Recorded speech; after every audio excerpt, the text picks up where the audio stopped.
লবণের দাম ও শ্রমিকের খরচ বেড়ে যাওয়ার পাশাপাশি পাওনা টাকা আদায় না হওয়ায় চামড়া কেনা নিয়ে উদ্বিগ্ন যশোরের চামড়া ব্যবসায়ীরা। দেশের দক্ষিণ পশ্চিমাঞ্চলের চামড়ার হাটগুলোর মধ্যে অন্যতম যশোরের এই রাজারহাট। সপ্তাহের 2 দিন মঙ্গল ও শনিবার এই হাটে চামড়া বেচাকেনা হয়। কোরবানি পরবর্তী সময়ে কোটি কোটি টাকার চামড়া বেচাকেনা হয় এই রাজারহাটে।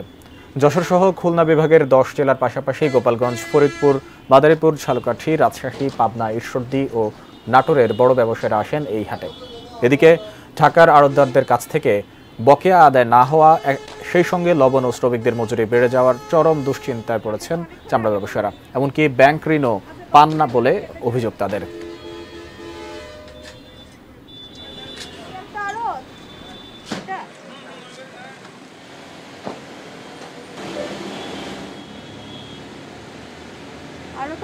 এখনো টাকা পয়সা ব্যাংক বন্ধ হয়ে গেছে, কেউ দেশে কেউ দিনে, এখন এই অবস্থায় আছি।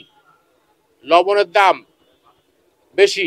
ঢাকার ব্যবসায়ী আড়তদারদের কাছে আপনার টাকা পাওনা আছে, কোন ট্যানারির মালিকদের কাছে আমরা টাকা আসলে পাবো না। আড়তদাররা তো প্রতি বছরই যে ওয়াদা করে সেই ওয়াদা অনুযায়ী কিন্তু আড়তদাররা তাদেরকে টাকা পরিশোধ করতে ব্যর্থ আছে।